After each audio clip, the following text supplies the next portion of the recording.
Welcome to today's webinar about how to set more realistic course targets.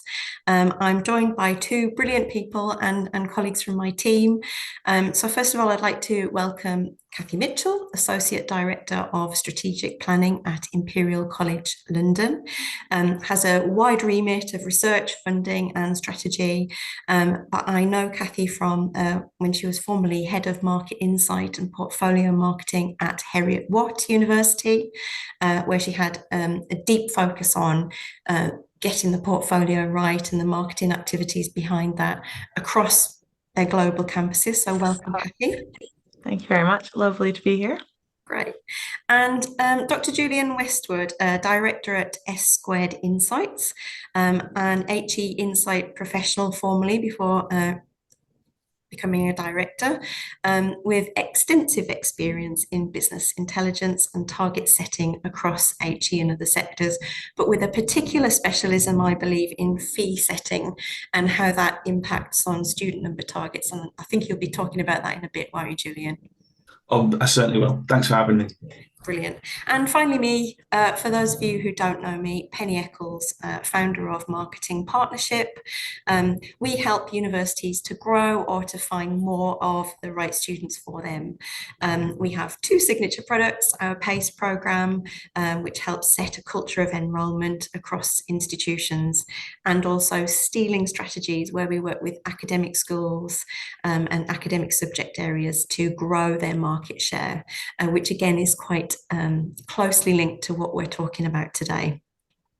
The format is we will chat for about half an hour and then we'll break at 1 o'clock for questions. You can put questions in the Q&A and Amy will be fielding them at the end.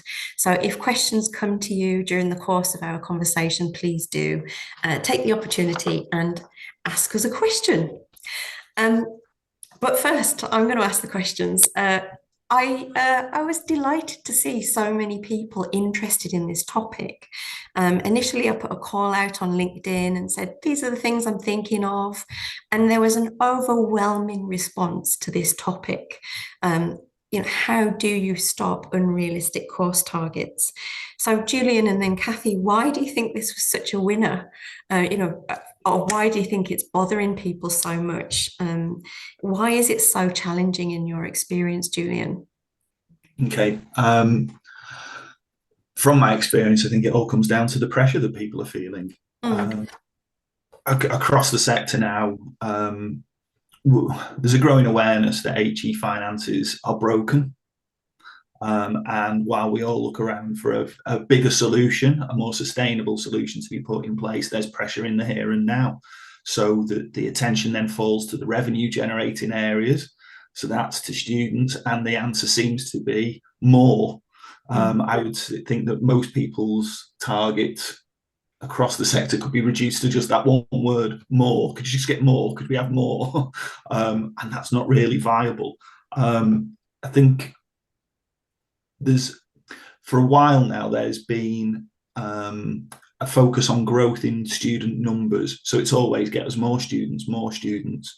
And people are forgetting that that's just part of the equation. So and I'm fairly sure that this will resonate with people, we know that our targets start off as a financial amount, and then that's divided by an average fee, and then that gives you the number of students, which is maybe not the best way to be doing this.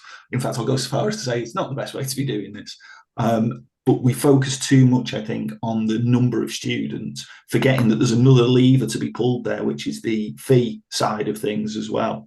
And too much focus on one area, and colleagues know that it's getting harder and harder to do that. I know for one that I was asked on more than one occasion, can you find X number of students?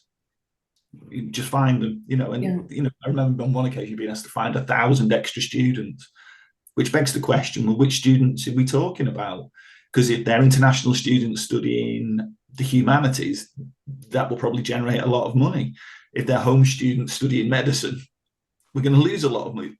We need to be more nuanced, clear in what it is that we're asking for. So yeah, I think that's the reason that, this topic came so high, and why so many colleagues and, former colleagues, talking about the burnout that they're feeling. Yeah. Kathy, any thoughts from you? Yeah, I mean, working to targets isn't unique to HE, but I think we probably do it in quite a unique way, in that there are just so many at different levels. So course targets, type of student targets, department, overall institutional targets, and then for all the different breakdowns within that. And sometimes we're motivated by different things. So it's sometimes because we need to plug funding gaps that you get thrown additional in your targets at you, Mm. um, not really tied to strategy, just tied to plug in that gap. So we can't really control or tell where targets come from sometimes. Yeah. And then on that, we don't have a lot of control of then meeting those targets. We don't have unlimited marketing resource to put behind this new target. We don't have unlimited people resource or the skills that you need to kind of do that or the right channels. So I think, yeah, not having control over knowing what those targets are and then not having a lot of control on how we can then adjust and be agile and meet those targets Yeah. is kind of the perfect combination of leaving people feeling a little bit lost and pressurized trying to meet all them.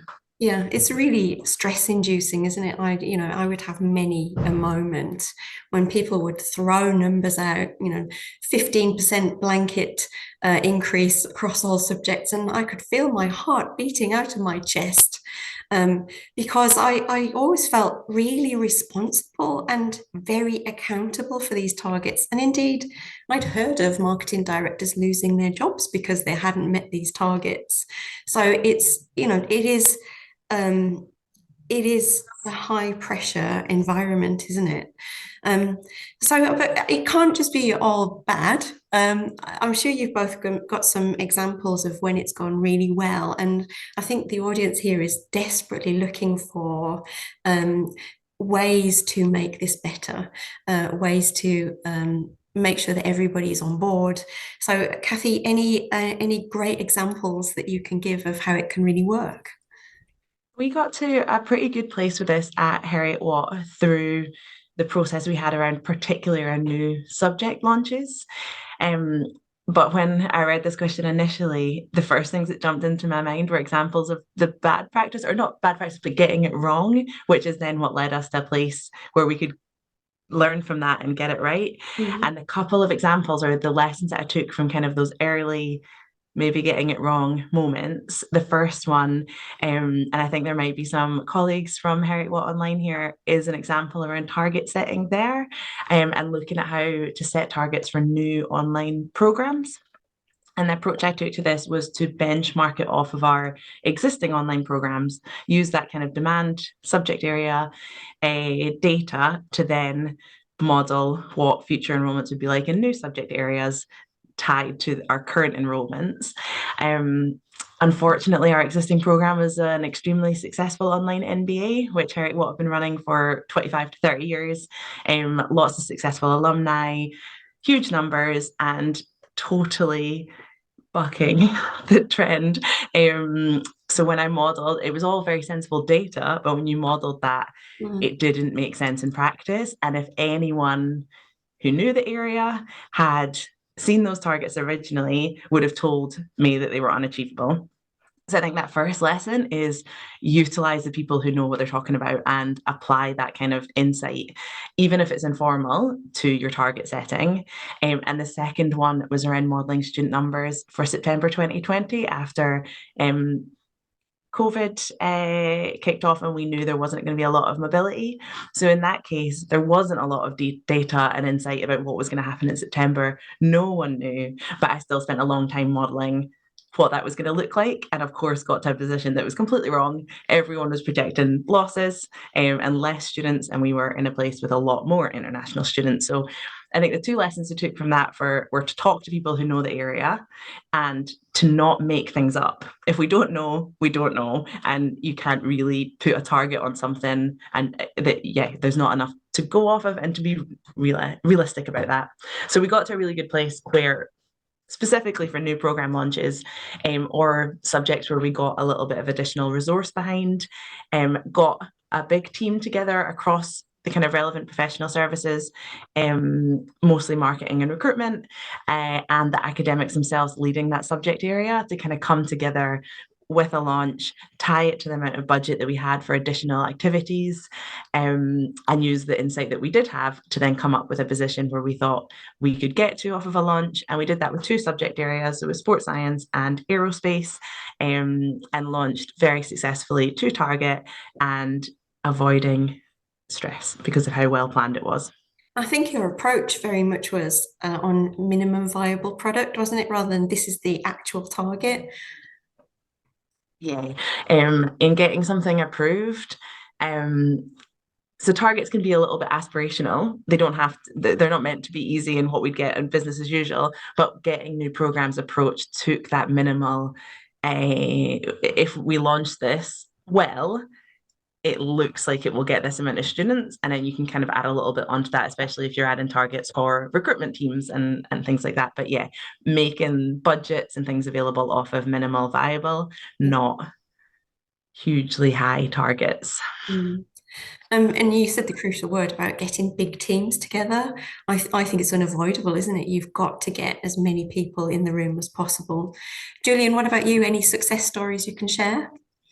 Yeah, I mean, I just wanted to, say to Kathy, I mean, you picked there online and during a pandemic. I mean, make things hard for yourself. Why don't you? I mean, online is incredibly challenging. All within my first 3 months of being there. Surprised you're still here. What I would add is that there's a desire, because so much of our targets start from finance. And in the finance world, you like a finalized number. It's this number. Therefore, it's that many students. Whereas what we're really talking about is possibilities. So I think that talking in terms of scenarios and your confidence level in each of those scenarios. I know when we were doing, and I've done a lot of course reports and looking at portfolios. And what you need to do is talk about these are the scenarios that might play out. This is what it's looked like in the past. This is a course that it's similar to. This is, how that developed. And if you haven't got a similar one at your institution, well, which institution is like you? Do they have something? And you just explain your data all the way through. So we didn't launch this, but York do something similar, and this is what their numbers look like, or whoever it is, picking York at random. So I think that's a really important thing. I think as well that I'm not a fan of talking in absolute numbers so much as market size and market share. I think understanding your market share is the important thing. It's understanding what's the market size here. Yeah. What market share do we typically capture? Yeah. What's the market share of other programs in the same school, the same department? So to look, because the other thing is, what does success look like? Well, it looks like what's good in that department.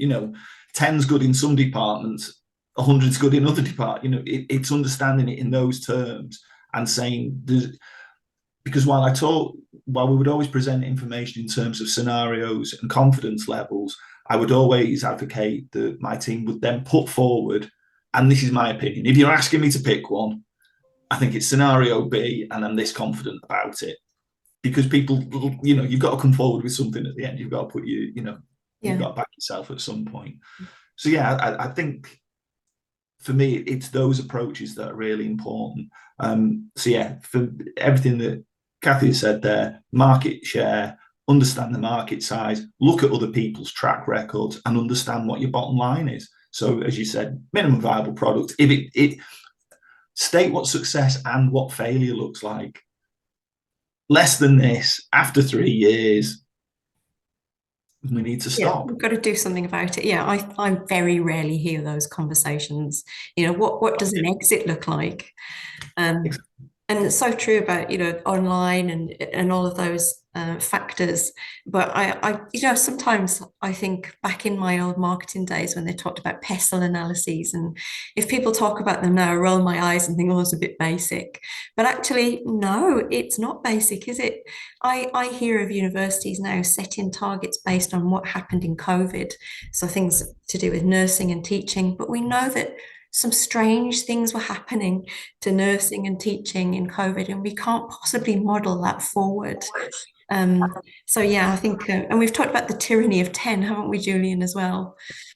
It's amazing how often it's a round number. It's like, what are the chances? Oh, and that's almost the HESA, like, all programs achieve 5s or 10s. You go, no, that's just how that's reported. That's not the real world. And a course is viable if it hits 10, so therefore everybody says they're going to get 10. Yeah, I see that a lot. So talking about data then, so in your opinion, Kathy, how data savvy are universities nowadays? Are we there now? No. Would you like me to elaborate? Yeah. It's definitely coming along, and there's definitely a lot of good practice and good people understanding, I guess, what needs to be done. So I think when you look at marketing teams specifically, there's so much data and insight available. And I think people, and especially good leaders in the space, are very aware of that.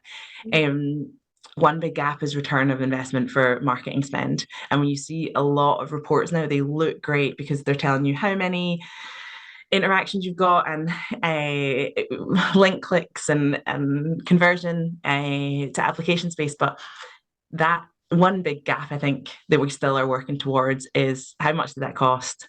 What has been successful? So what are we going to stop doing? And what are we going to keep doing? Because you can lose or you can waste a lot of marketing money if you don't know where it's going or what that impact is. And I think data can really help in that space, and that's probably still a bit of a gap.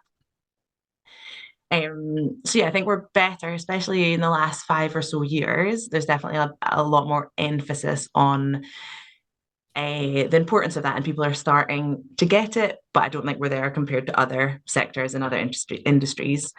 And I think the issue isn't necessarily just people. I think in HE particularly, our systems are holding us back a little bit. So even when you have the people who know what needs done and what they want to implement, getting the bespoke system that was built by someone sometime in the last 10 years over there to speak to this one bit of proprietary software that we bought a couple of years ago but doesn't speak to anything, and then the third in-house solution, getting those all linked up is almost impossible, which is really holding back. And then also, if there is a third-party solution that can help with that, getting the buy-in to buy it to answer a marketing question is almost impossible sometimes because they can be very expensive. So I think people are getting there. Systems need a lot of work. Yeah, I did think once about doing a webinar called "Are Our CRM Systems Failing Us?" But I think actually we are probably failing the systems. We're not allowing them to work right, in the right way for us. So just for reassurance, everybody, in a minute, I'm going to be asking Julian and Kathy to tell us their top tips for how do we solve this problem. But for you, Julian, are we there yet in terms of data savviness? Are marketers there yet? So what I would say is that I've worked in a number of sectors.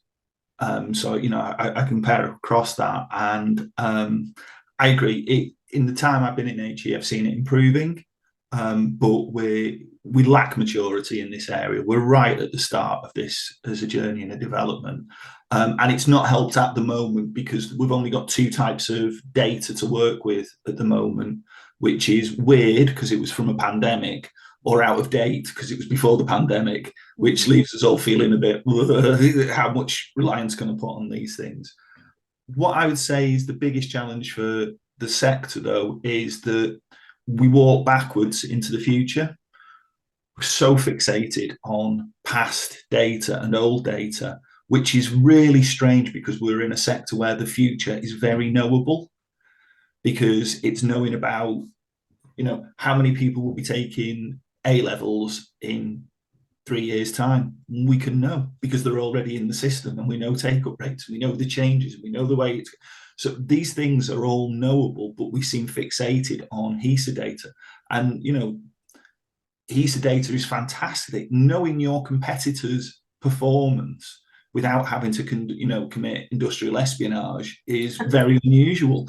Very. But, yeah, but it's out of date, and it's not always that useful. So we're fixated on the past and meeting the need, and this is a symptom of being in a regulated sector. We think that meeting the needs of the regulator means that we're doing a good job. So as a university, if I've got my HESA return in and it's all right, then that's it. I was a good university.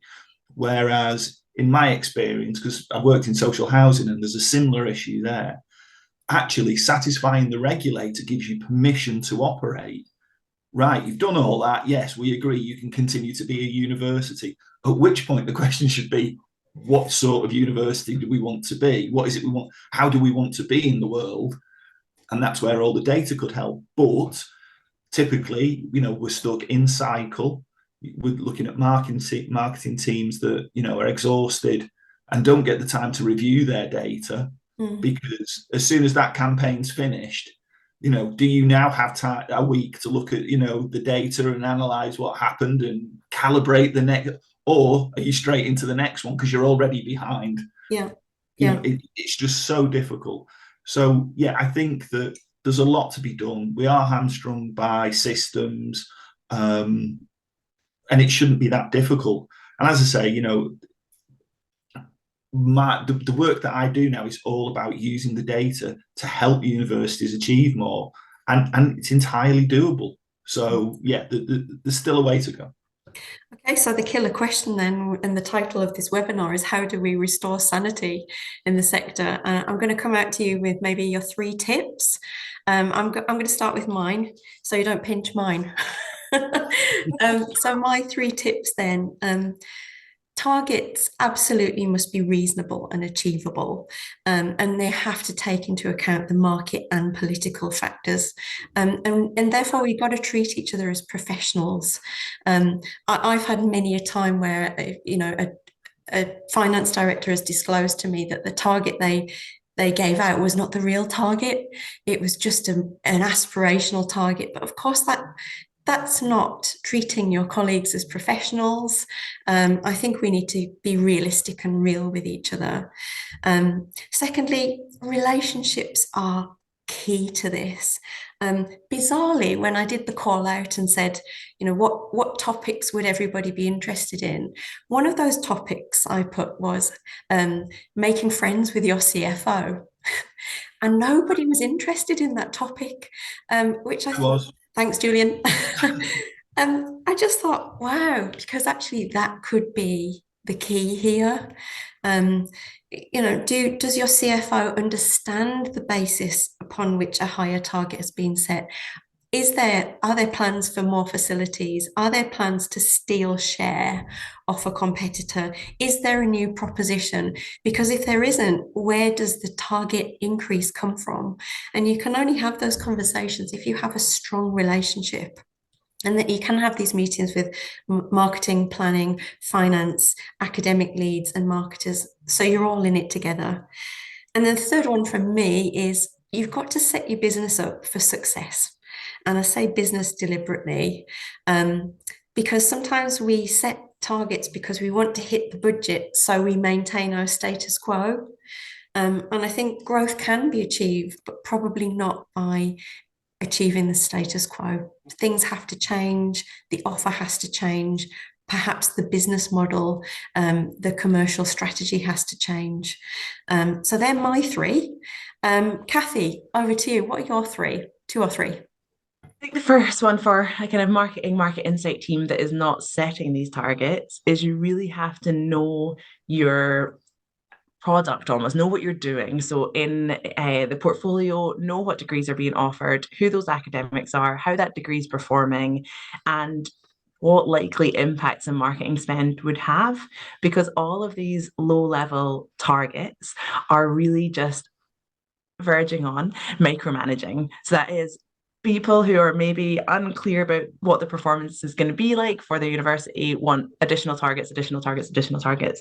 And if you can install confidence in that group of people and upwards, that as a marketing team or recruitment team, you know what you're doing, you know what you can deliver, then we can maybe start working to just the priority targets and not targets for absolutely everything. Mm-hmm. The second one is looking at long-term priority setting and having that in mind. So when people do turn around and ask for 1,000 extra students by the coming September, you can show the plans that you have long term that lead to that long term growth, and take out that short term mindset, because the more you do that, the harder it is to actually enhance the business as usual if you're continually working at that a short term view. And then my third one is take that long term thinking into your own work and the system stuff as well. So, and the systems we're working at, and stop spending a week doing that thing that should take 5 minutes if you had the proper system. Could be automated but isn't. If we keep spending lots and lots of time doing things manually, we'll never be able to make that case for investment in the things that let us do those things quicker and get on to the impactful work that kind of feeds back into the know what you're doing first point. So there are my 3. Yeah, just being strategic overall, isn't it, really? And stopping that, hey, we've got an emergency budget, let's get an emergency 500 students, rechanneling it to the system so that we start the cycle as we mean to go on. Brilliant. Strategic at all levels as well. Don't leave that strategic thinking to the people higher up. In your own role, there's ways to bring that in. Absolutely. And Julian, you're 2 or 3. Yeah, sure. I've done enough feedback sessions to start by saying, of course, I had all of those points, but I also had, I think my top tip here is understand that the student numbers are only one of 2 main levers to be pulled, and the other one is the fee side of it. And what I would suggest everybody does is have a look at the rate of increase of your fees. And if you aren't at least keeping pace with inflation, especially over the past couple of years, then inevitably that means that student numbers are being asked to do the heavy lifting, because you've got to get more of them at this level to equal that amount. So I'd be asking people to think about that. Again, I just want to echo the idea that target setting it shouldn't be a pain. It shouldn't be something that we all dread, because a well-crafted target actually engages people and you can see the way forward. An example I use is from the company 3M. They're all about innovations, and one of their targets is something like that in any year, 20% of their revenue has to come from products launched in the last 3 years.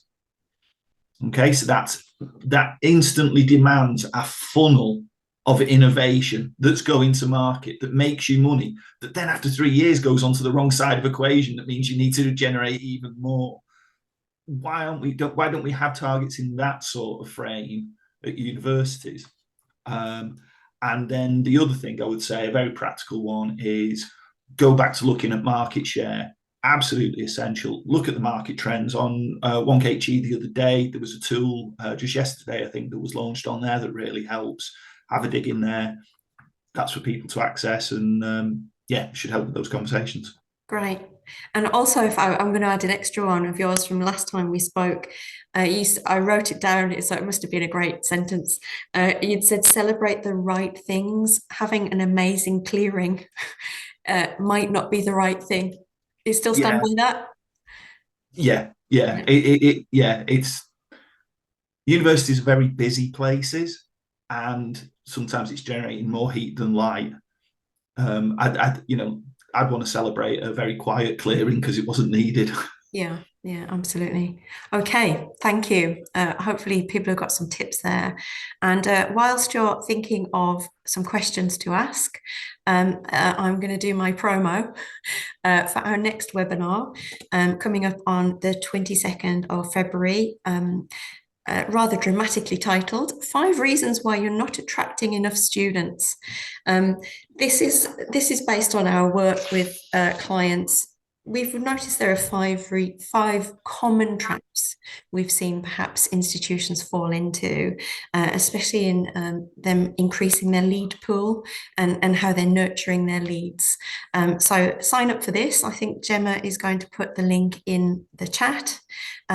So hopefully that'll have given you enough time to think of some questions. Amy, any questions from the group? We do. We've got some great questions that have come in. Okay. So first question that came in from Ailey, thank you for this one. a lot of over-optimistic targets were set for international students in recent years. Then the government changed visa regulations and current country's currency may have failed. How do you temper that optimism by non-marketing people from setting those optimistic targets? Who wants to answer this one? I can a little. So I think this is it was almost easy to see coming. The high numbers of international students that we had coming through were always a spike, I think, in trends. And I've seen a brilliant slide that IDP deliver actually that shows the kind of pathway of international recruitment, and it is always for the US, Canada, Australia, UK, and I think anyone who's been in the sector longer than I have seen this as well, that conditions get favourable, lots of students come, backlash happens, or the impact, the rhetoric comes through again, conditions get tighter, then we lose a lot of students, and then we go back into the loosening of the visa conditions. So I was always really wary when we were setting targets around international student numbers that were that high, especially from new and emerging markets. So I think the longer term trends are really important in that bigger picture, but also the impact that it's having on institutions, because I know a lot of planning had to go into delivering for those students. So getting cohorts of a couple hundred additional students on a single program overnight is hard to deliver to without proper planning in some areas. So linking up the departments that actually operationally see the impact of this, and get those decisions around, do we need to build new accommodation for these students? Do we need to reorganize our whole curriculum to ensure that huge cohorts are having the same experience or the same quality experience that the smaller cohort of 3 years ago had?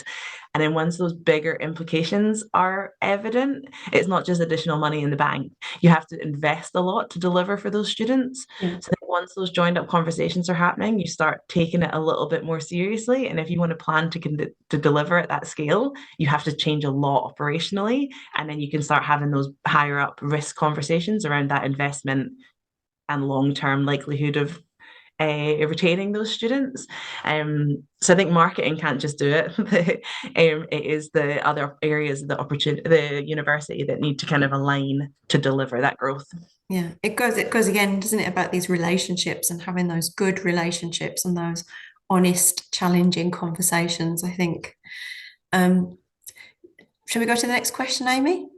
Yeah, sure. So next question from Julie. You mentioned the tyranny of 10, but what about the tyranny of 30? I've lost count of the number of new PGT programs which set a target of 30 enrolments, despite being able to demonstrate that 30 is usually the exception and not the rule. Why do you think the number is so totemic, or is it just my experience? Julian?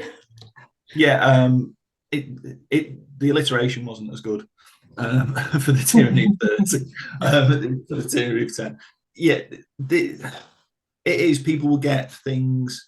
At some point, someone's probably had a conversation and said, "Oh, that number works," and then they go, "Fine, I've now got a rule of thumb that I can apply everywhere." And you go, "But it's not everywhere." You know, there are some programs not allowed to have more than 7 on. There's if you can get 30 on a dentistry course, well played. It's people looking for simplification in a business that and an organization which is ultimately very complex. If you look across the standard 3 faculties, over in your health area, that's the training arm of the NHS. That's a very different beast to what's going on in your engineering and sciences, which is different to what's going on in your humanities. And as I say, what looks good in any one of them can be radically different. So yeah, this idea that you can apply a simple number. I mean, again, there's a real issue that we mix up currencies in higher education. We say student numbers when what we actually mean is financial amount. And if you just told me it was 300,000, Yeah. You find a way to get us 300,000. Well, yeah, maybe I can, maybe I can't. I don't know, but let me have a look. But we talk about money, but we use students, and tariff gets mixed in there, and then we come up with these general numbers that we want to apply everywhere. So yeah, if your tyranny is 30, then my heart absolutely goes out to you. Yeah, but for the person who asked the question, it clearly isn't just you. The fact that we've got so many people on this call, and people telling me they were really looking forward to hearing from us, suggests that this is indeed a problem in the sector and something, we do need to start addressing it. Amy, another question? Yes. Who do you think your biggest allies are when trying to influence decisions around course launches or closures? Oh gosh, for me, I think it's always got to be those academic leads, because we do a lot of work, and I'm glad you mentioned it, Julian, about share, and working out share, despite all of these demographic increases that people talk about. Students are not going to divide themselves nicely amongst all institutions. And the only way we can grow is by acquiring share from our competitors. And the only way you can acquire that share is to have that really hard conversation with your academic colleagues about, come on, is there really any wow associated with this course? And if we continue doing what we've always done, we will get what we've always got. What can we do differently to start to acquire that share? And that might mean conversations with your CFO. Is there real money to invest in this area? Can we buy some wow? But just accepting that it's not going to happen on its own. I had a very famous argument once with the Deputy Vice Chancellor, where that Deputy Vice Chancellor said that they were going to launch a course and it would grow through natural growth. And I remember saying, there's no such thing as natural growth. It's not a thing. It might have been 10, 15 years ago, but it doesn't exist. Growth is deliberate in this sector, and you have to establish the basis upon which you will steal. Any other points from Julian and Kathy about the types of people you might want to get on board? Can I just add, because I'm assuming we're mostly marketers in the audience, make friends with the data people. Yeah.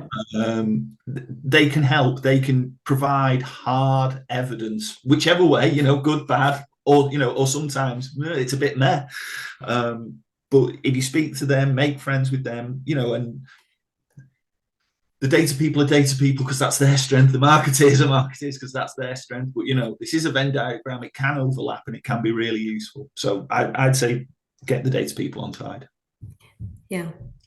Faculty deans were my best ally in this by very clearly offering an almost trade-off. So I will help them show an evidence base to academics who have really low performing programs to show them why we should close those programs, even when they're very close to their hearts. And back them up in some of those conversations that they know they need to close. They've just never taken that on directly. So by facilitating that part of the portfolio for them, they would then back me up on saying, maybe we don't launch this because it's probably going to get 8 students, or can we please launch this because it might be the most successful degree in your portfolio. So that relationship was very good for me. Yeah. We've got 4 minutes left. I'm wondering, 3 minutes left. How many more questions can we squeeze in, Amy? Okay, let's go. Do you see links between targets and tariff setting at undergraduate level? Oh, I've seen many an academic say, we need more students. Let's lower the tariff. And it's rarely worked. That's all I've got to say on undergraduate tariff and target. Any points from you, Kathy and Julian? Had that exact same thing, but from admissions as well, lowering tariff without realizing what a strategic decision that is. So we did a huge piece of work to actually increase our tariffs.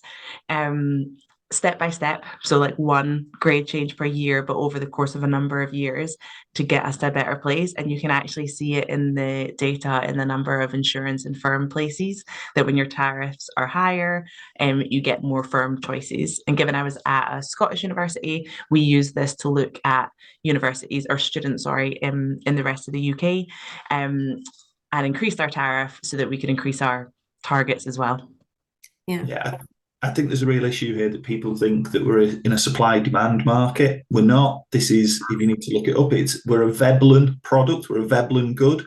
We're about prestige, and actually increasing tariff can increase demand, not necessarily the market size, but the prestige. And the other thing I would add that to is fees. People think, oh, slash the fees and they will come. Slash the fees and they will stay away. Yeah, premium markers, isn't it? Although I would say I have known of some universities who've just raised their tariff and haven't really looked at their product. You still got to stack up. I was just going to say that it was in areas where our competitors and people around the same rankings level and same prestige as us were a lot higher tariff. Yeah, it's good. It wasn't it's all got to be within the system, hasn't it? Yeah. Okay. Do you know what? I think I'm going to have to stop us there. We've got 1 minute left. I don't know if we can do any more questions. Thank you so much, everybody, for asking really great questions and for joining us today.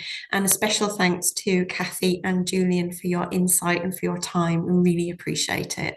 And please do join us for our next webinar, 5 reasons why you're not attracting enough students. Hopefully see you there. Thank you, Kathy and Julian.